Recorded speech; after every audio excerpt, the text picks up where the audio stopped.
सुनेत्रा पवारांवर दबाव आणण्यासाठी सुनील तटकरेंनी शरद पवारांची भेट घेतल्याचं रोहित पवारांनी म्हटलं. पवार तटकरे भेटीवर रोहित पवारांनी प्रतिक्रिया दिली आहे. साहेब आजारी असताना भेटले नाहीत, मात्र अडचणीत आल्यावर तटकरे पवारांना भेटले. सुनेत्रा पवारांवर दबाव टाकण्यासाठी भेट असल्याचा आरोपही रोहित पवारांनी झी 24 तासच्या टू द पॉइंट या विशेष मुलाखतीत बोलताना केलाय. लोक का आत्ताच भेटले, साहेब आजारी असताना भेटू शकले नाहीत आणि मग आता कुठेतरी अडचणीत आल्यानंतर जर साहेबांना ते भेटत असतील तर मग कुठं ना कुठंतरी हीच मंडळी राजकारण करतात असं आपल्याला म्हणावं लागेल. आणि दुसरा पण विषय असा आहे की जेव्हा लोक अडचणीत येतात तेव्हा अनुभवी व्यक्तीकडेच सहसा लोक त्या ठिकाणी जात असतात. चर्चा झाली असे सगळेच म्हणतात. आणि महत्त्वाचं काय, पवार साहेबांनी सुद्धा सांगितलेलं आहे, जर तिथं अराजकीय चर्चा झाली, पवार साहेब म्हणतात ते खरंच आहे, आणि मग असं असेल तर मग फक्त कुठंतरी दाखवण्यासाठी ते भेटले का दबावतंत्र करण्यासाठी भेटले, खरं तर ते त्यांनाच माहिती, मग या दोघांनाच माहिती.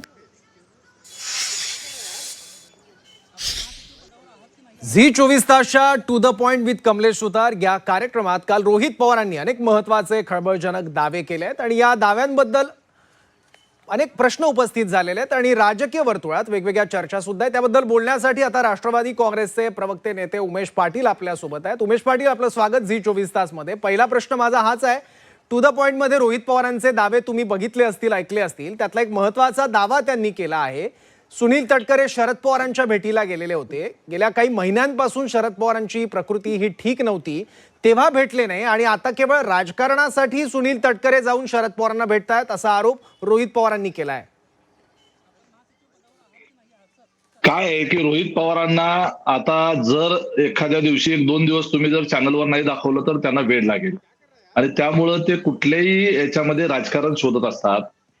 पवार साहेबांच्या प्रकृतीची विचारपूस करण्याच्या करता 20 दिवसापासून तटकरे साहेबांनी वेळ मागितलेली होती आणि ती वेळ तटकरे साहेब गुवाहाटीवरनं आल्यानंतर त्या दिवशी त्यांना कळवण्यात आलं की आपण आज येऊ शकता.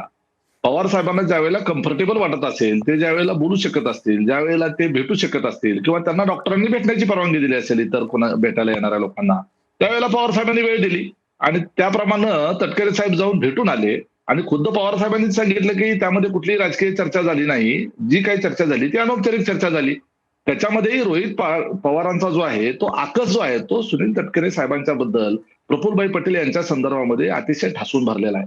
आणि तो का भरलेला आहे का तर अजितदादांच्या आकस्मिक निधनानंतर जो रोहित पवारांच्या मनातला जो अजेंडा होता तो अजेंडा हाणून पाडण्याचं काम हे प्रफुल्लभाई पटेल असतील किंवा सुनील तटकरे साहेब असतील यांनी त्यामध्ये महत्वपूर्ण भूमिका बजावली. आणि म्हणून त्याकरता ते सातत्यानं आमच्या पक्षाच्या वरिष्ठ नेतृत्वाच्या संदर्भानं कार्यकर्त्यांच्या मनामध्ये आणि माध्यमांमध्ये सुद्धा वेगळ्या पद्धतीची मांडणी सातत्यानं करत असतात आणि त्यांना टार्गेट करत असतात. एका अर्थाने ते आमच्या पक्षाला टार्गेट करतात, ते अजितदादाच्या परिवाराला सुद्धा टार्गेट करतात. वेगवेगळ्या पद्धतीनं वेगवेगळे मुद्दे निर्माण करून ते जनतेमध्ये आणि कार्यकर्त्यांमध्ये संभ्रम निर्माण करण्याचा प्रयत्न ते सातत्यानं करत असतात. पण उमेश पाटील जी संभ्रम तर सध्या राष्ट्रवादी काँग्रेसबद्दल ज्या वेगवेगळ्या चर्चा आहेत त्याने सुद्धा निर्माण होतोय. या कुठल्या गोष्टींची चर्चांची पार्श्वभूमी या भेटीला नव्हती का? कारण सुनेत्रा पवारांवर राजकीय दबाव वाढवण्यासाठी ही भेट होती असाही दावा रोहित पवारांनी केलाय. अहो, साधी गोष्ट आहे की आता तुतारी विरोधी पक्षामध्ये आहे, तुतारीचेच आमदार आमच्या पक्षामध्ये येण्याच्या करता धडपडत आहेत, त्यांचे खासदार आमच्या पक्षामध्ये येण्याकरता धडपडत आहेत आणि त्या पक्षाच्या सध्या अस्तित्वाचा प्रश्न निर्माण झालेला आहे. म्हणून किती आमदार खासदार तुमच्या संपर्कात आहे? उमेश पाटील, महत्वाचा दावा तुम्ही करताय, राष्ट्रवादी काँग्रेस शरद पवार गटाचे किती आमदार आणि खासदार तुमच्या संपर्कात आहेत आणि इच्छुक आहेत पक्षात यायला? राष्ट्रवादी काँग्रेस पार्टीचे जे 10 आमदार आहेत तुतारीचे, ते 10 पैकी 9 आमदार हे आमच्या संपर्कात आहेत आणि एक खासदार सोडला तर सगळेच खासदार आमच्या संपर्कामध्ये आहेत. यापूर्वी होते, आताही ते आहेत. परंतु पवार साहेबांचं ज्येष्ठत्व तो शेवटी आमचाच तो जुना पक्ष आणि त्या ठिकाणी त्यांना आपल्याला त्यांना दुखवायचं नाही या भावनेतून आजपर्यंत आम्ही तशा मुवमेंटला कधी गेलो नाही. हे रोहित पवार स्वतः रोहित पवार यायला इंटरेस्टेड होते. दादांना ते अनेक वेळेला बोलले. हे रोहित पवार तुम्ही असं समजू नका की ते स्वतः इंटरेस्टेड नव्हते. त्यांनी त्या ठिकाणी आता आपण म्हणू नये, परंतु ते ज्यांना मानत असतील त्यांची शपथ घेऊन त्यांनी सांगावं की उमेश पाटील खोटं बोलतोय म्हणून. तुम्ही त्या ठिकाणी यायला उत्सुक नव्हतात. आणि जे विलिनीकरणाची भाषा सातत्यानं केली जाते हे कशासाठी चाललंय माहितीये का? सगळं की त्यांचे आमदार आणि खासदार हे त्यांना कधीही निष्ठून त्यांच्यापासून जाऊ शकतात. हे जाऊ नयेत म्हणून हे विलिनीकरणाचं गाजर सातत्यानं त्यांच्या पुढे बांधून ठेवलेलं आहे. आणि मग त्या जेवणावळी बोलवायच्या, मग घरगुती कार्यक्रम घ्यायचे, मग कुठल्या तरी निमित्तानं एकत्र यायचं आणि पुन्हा त्या निमित्तानं मग आमदारांना आणि खासदारांना सांगायचं की आमची चर्चा चाललेली आहे, लवकरच विलिनीकरण होणार आहे, त्यामुळे आपण लवकरच सत्तेमध्ये जाणार आहोत, त्यामुळे तुम्ही गडबड करू नका, तुम्ही घाई करू नका. अशा पद्धतीनं ते आमदारांना आणि त्यांच्या खासदारांना त्या ठिकाणी झुलवत ठेवण्याचं काम ते करतायत. त्यांच्या पक्षातले आमदार आणि त्यांच्या पक्षातले खासदार हे त्रस्त झालेले आहेत आणि रोहित पवार हे स्वतः फ्रस्ट्रेट झालेले आहेत. त्यांना त्यांच्या मतदारसंघाचे प्रश्न आठवत नाही, त्यांना त्यांच्या मतदारसंघातले एमआयडीसी आठवत नाही, तिथले रस्ते आठवत नाही, तिथलं पाणी आठवत नाही, तिथलं पिण्याचं शेतीचं पाणी आठवत नाही, लाईटचे प्रश्न आठवत नाही, तिथले डीपी त्याला काहीही दिसत नाही ज्यांनी त्याला निवडून दिलेला आहे. परंतु रोहित पवारांना भारतीय जनता पार्टी दिसत नाही, शिवसेना दिसत नाही, विरोधी पक्षात असलेले त्यांच्या दृष्टीने विरोधी पक्षात कोण आहे? भारतीय जनता पार्टी आहे. त्यांच्या दृष्टीने विरोधी पक्षात कोण आहे? शिवसेना आहे. याच्यातलं काही दिसत नाही. त्यांना फक्त आमचा पक्ष दिसतो आणि ते केवळ जाणीवपूर्वक त्या पद्धतीनं वेगवेगळ्या पद्धतीने स्टेटमेंट करून स्वतःला फोकसमध्ये ठेवण्याचा ते प्रयत्न करतात. उमेश पाटील, आणखी एक महत्वाचा दावा रोहित पवारांनी काल बोलताना केला. एका नेत्याचं नाव त्यांनी घेतलेलं नाहीये, पण राष्ट्रवादी काँग्रेसमधला एक ज्येष्ठ नेता पत्रकार परिषदेच्या आधी ब्युटी पार्लरला जातो, ब्युटी पार्लरची आणि आपल्या वैयक्तिक हेलिकॉप्टर प्रवासाची बिलं पक्षाच्या फंडमधून घेतो, असाही आरोप त्यांनी केलेला आहे. आणि या आर्थिक चुका झाल्यामुळेच त्यांची नावं राष्ट्रवादीतून वगळण्यात आल्याचाही दावा केलाय. रोख 2 नेत्यांकडे आहे, सुनील तटकरे आणि प्रफुल्ल पटेल. चांगली गोष्ट आहे. रोहित पवारांना म्हणा आमच्याकडे अकाउंटंटची जागा खाली आहे, आमचे अकाउंटंट नीट काम करत नाहीये, तुम्ही फार चांगल्या पद्धतीने बाहेर राहून आमच्या पक्षातलं अकाउंट जे आहे व्यवस्थित तपासताय, त्यामुळे तुम्हाला त्या ठिकाणी किती पगार द्यायचा एवढंच सांगा, आमच्या पक्षामध्ये तुम्हाला अकाउंटंटची जागा आम्ही देऊ. अहो आमच्या पक्षात ब्युटी पार्लरवर खर्च होतो का टॉयलेट साफ करायला खर्च होतो, याच्याशी तुम्हाला काय केलंय? तुम्ही तुमच्या पक्षाचं बघा ना. आणि मुळात असं आहे की या रोहित पवारांना अधिकार कोणी दिला? हे रोहित पवार एक तर सांगावं त्यांच्या पक्षाने की तुतारीचे प्रदेशाध्यक्ष आहेत, ते तुतारीचे प्रवक्ते आहेत किंवा पवार साहेबांच्या वतीने यांना बोलण्याच्या पण त्यांनी जे दावे केलेत ते चुकीचे आहेत का खोटे आहेत का? कारण पटेल तटकरेंचा हेलिकॉप्टरचा खर्च हा 4.5 कोटींचा आहे आणि तो पक्ष निधीतून केलाय असाही दावा रोहित पवारांनी केलाय. मग हे चुकीचं आहे सगळं? अहो आमच्या पक्षात 4.5 कोटी करू द्या, नाहीतर 10 कोटी करू द्या, म्हणजे केलाय आमच्या पक्षाच्या नेत्यांच्या करता आणि नेत्यांच्या प्रवासाकरता निवडणुकीच्या काळामध्ये त्या ठिकाणी जो केलेला खर्च असतो तो आमचा प्रश्न आहे ना. आम्ही केलेला आहे किंवा नाही हे तर आता आम्ही बघू तपासून, ठीक आहे. परंतु या संदर्भामध्ये आम्हाला आम्ही काही बांधील नाही की रोहित पवारांनी प्रश्न उपस्थित केले म्हणून आम्ही त्यांना हिशोबाचं पुस्तक घेऊन नेऊन दाखवायला ते पण लावून गेले आम्हाला विचारणार आहे. ठीक आहे. आणखी एक सगळ्यात खळबळजनक दावा केला रोहित पवारांनी. विलिनीकरणाची चर्चाही गेल्या काही महिन्यांपासून सुरू होती. दादा गेल्यानंतर सुद्धा विलिनीकरणाच्या चर्चा वेगवेगळ्या पार्श्वभूमीवर केल्या जात होत्या, पण विलिनीकरणानंतर काय होणार हे आम्हालाच माहिती होतं. आणि त्या दरम्यान अजित पवारांची वेगवेगळी वक्तव्य आणि राजकीय भूमिका आपण बघितल्या तर त्या भाजपच्या काहीशा विरोधात जाणाऱ्या होत्या. त्यामुळे दादा नेमका काय निर्णय घेणार होते याची कल्पना तुम्हाला यावरून येते असं रोहित पवारांनी म्हटलंय. याचा अर्थ स्पष्ट निघतो की अजित पवार भाजपची साथ सोडणार होते. काही थपा मारतात रोहित पवार अक्षरशः. महानगरपालिकेच्या निवडणुकीमध्ये पुण्याच्या आणि पिंपरी चिंचवडच्या त्यावेळेला तुतारी आली घड्याळ अशी आघाडी झालेली होती आणि विरोधामध्ये असलेले त्यावेळेला स्थानिक स्वराज्य संस्थेमध्ये पक्ष भारतीय जनता पार्टी शिवसेना होते. आपसुकच आहे जे विरोधातले उमेदवार आहेत त्या ठिकाणी त्या आपल्या उमेदवाराच्या संदर्भानं प्रचार करत असताना टीका टिप्पणी होणं हे नैसर्गिक असतं.